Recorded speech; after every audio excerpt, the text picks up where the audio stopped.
Salut tout le monde, c'est Florian. Aujourd'hui, je vais vous reparler encore une fois de l'audit de l'Active Directory, un petit peu dans la continuité de ma précédente vidéo où je vous ai présenté Pinkcastle, sauf que cette fois-ci, ça va être un autre logiciel qui s'appelle Purple Knight, et donc cette vidéo a été un petit peu réclamée par certains d'entre vous, donc j'espère voilà, que ça vous fera plaisir, et en tout cas, voilà, ce logiciel mérite aussi qu'on le mette en avant, parce que il est édité par la société Samperis et il est publié gratuitement en fait, donc n'importe qui peut en profiter au même titre que Pinkcastle.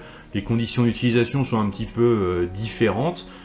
Lui en fait il est vraiment totalement gratuit et si on va aller plus loin il y a un autre produit qui est payant. On ne peut pas acheter de licence en fait pour utiliser Purple Knight, donc vous pouvez vraiment y aller à fond sans souci.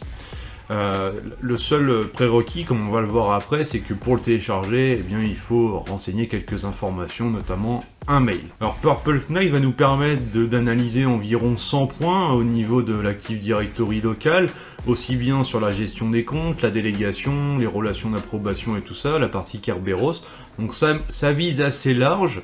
Ça va être, j'ai envie de dire, complémentaire vis-à-vis de Pinkcastle. Je pense que voilà, les deux sont gratuits, donc ça peut être bien quand on veut auditer son AD. Eh bien, on lance Pinkcastle et Purple Knight. Il y aura forcément des points communs entre les deux, mais c'est présenté différemment. Purple Knight prend aussi en charge l'analyse d'Azure AD, donc pour ceux qui travaillent aussi sur un environnement cloud, peut-être même en mode hybride, avec les solutions de Microsoft. Donc voilà, c'est à connaître.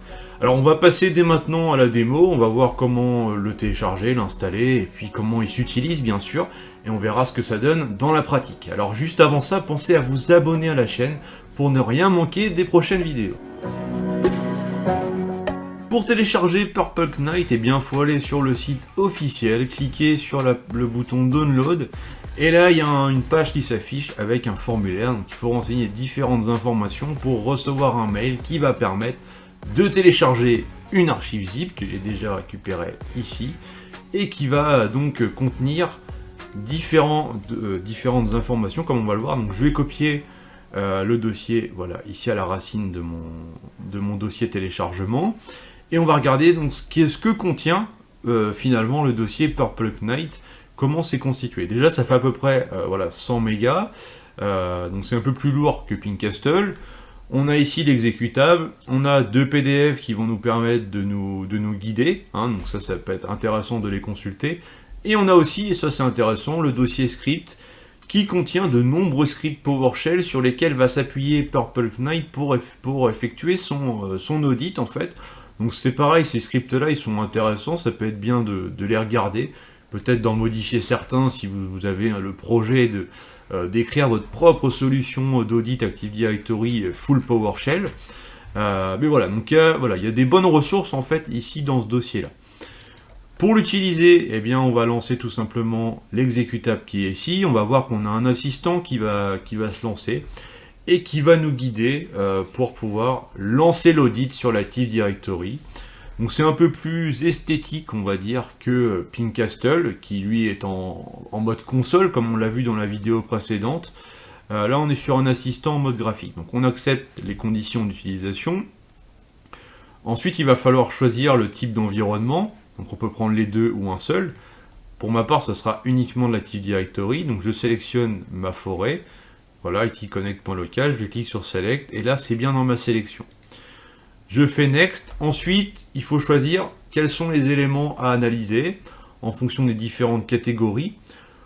Pour le faire la première fois, et pour que ce soit le plus pertinent possible, le plus exhaustif possible, c'est mieux de tout cocher, comme ça on va vraiment checker l'ensemble des éléments et avoir une vue d'ensemble. Si après vous voulez checker uniquement un seul élément, en fait vous pouvez seulement le cocher et relancer un audit dessus. Et finalement on va voir, donc là je vais cliquer sur Run Test, on va voir que c'est relativement rapide en fait l'audit, et donc c'est pas trop gênant de le relancer entièrement, même si ce sera forcément un peu plus long si on sélectionne plusieurs domaines. Une fois que l'analyse est terminée, on a un résumé qui s'affiche avec un score. Donc contrairement à Pinkcastle, là plus le score est élevé, mieux c'est. On a aussi une lettre qui nous permet de nous situer. On a le nombre d'indicateurs checkés, donc 99, il y en a eu 84 qui sont validés, donc on n'a pas de choses à rectifier. Et par contre, il y en a 14 où il faut s'y intéresser. Donc on a aussi ici la possibilité d'enregistrer le rapport, donc soit au format PDF ou au format CSV pour faire un export.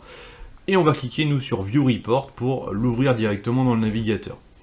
Il faut savoir que l'ensemble des rapports que vous générez vont venir se stocker ici dans le dossier Output, et il y aura un sous-dossier par rapport. Donc à chaque fois que vous exécutez Purple Knight, ça ne va pas venir écraser les rapports. En fait, ils vont venir se cumuler ici dans des sous-dossiers qui sont horodatés, donc ça c'est plutôt bien, il n'y a pas besoin de gérer soi-même cette partie-là. Maintenant, au niveau du rapport en lui-même, voilà, c'est assez structuré. On a sur la gauche un menu qui nous permet de naviguer au niveau de chaque catégorie, au niveau des différentes sections. On retrouve ici un petit peu ce que l'on avait sur le résumé qui s'est affiché à la fin de l'analyse. Et ce qui va particulièrement nous intéresser, c'est la partie IOE ici. En fait, les IOE, c'est le nombre d'indicateurs d'exposition. Donc en fait, c'est le nombre d'éléments pour lesquels notre Active Directory il est pas conforme aux bonnes pratiques de sécurité. Et donc, on a 14 points de sécurité à améliorer pour avoir un meilleur score.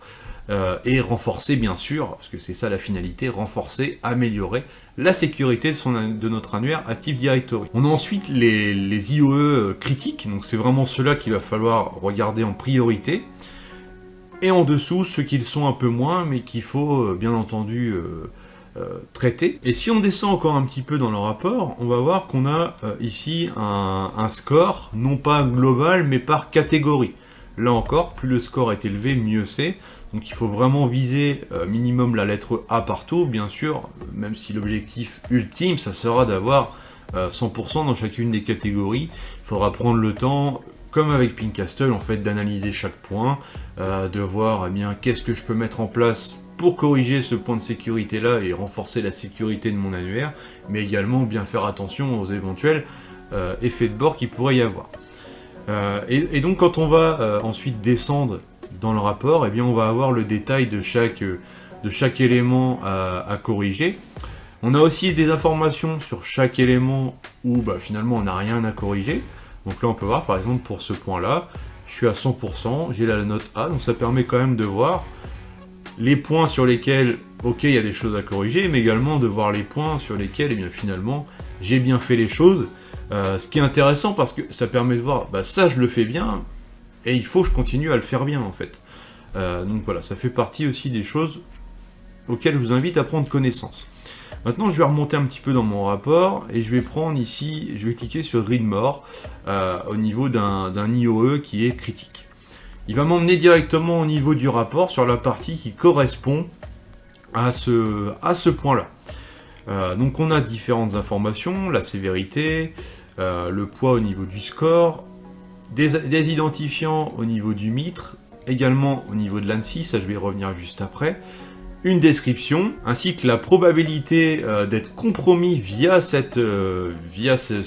défaut de sécurité, on va dire, et la partie résultat qui nous donne des informations sur les comptes ou sur les éléments qui sont concernés par ce point-là.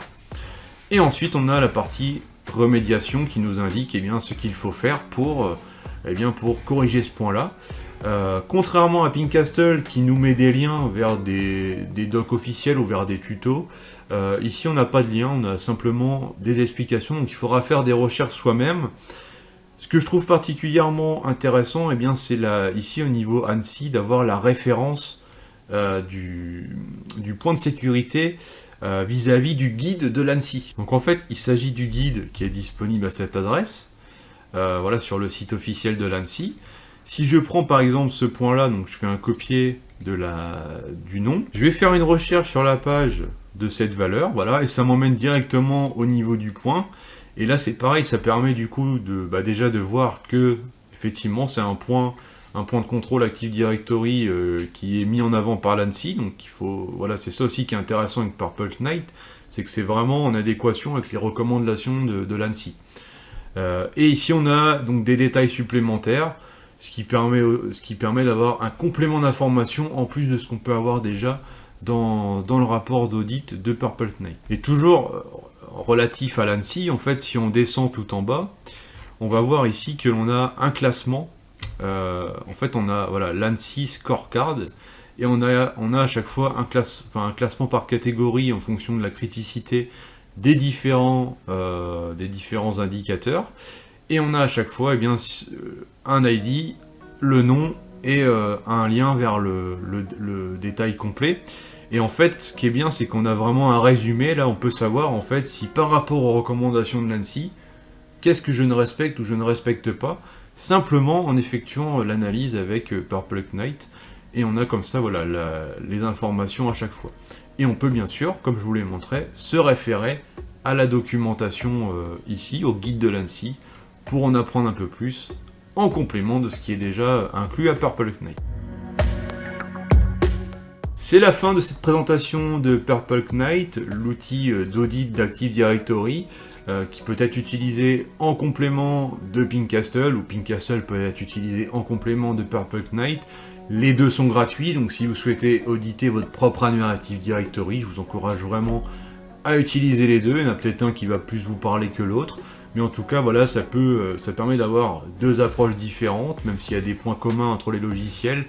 Et surtout, ça permet aussi de faire le lien avec les recommandations de l'ANSSI, qui est quand même la référence au niveau de la France. Donc ça va être rassurant aussi de se dire que voilà, j'ai tel score dans Purple Knight et j'ai tel et tel point à corriger pour renforcer la sécurité de mon AD, mais aussi être conforme par rapport aux recommandations de l'ANSSI.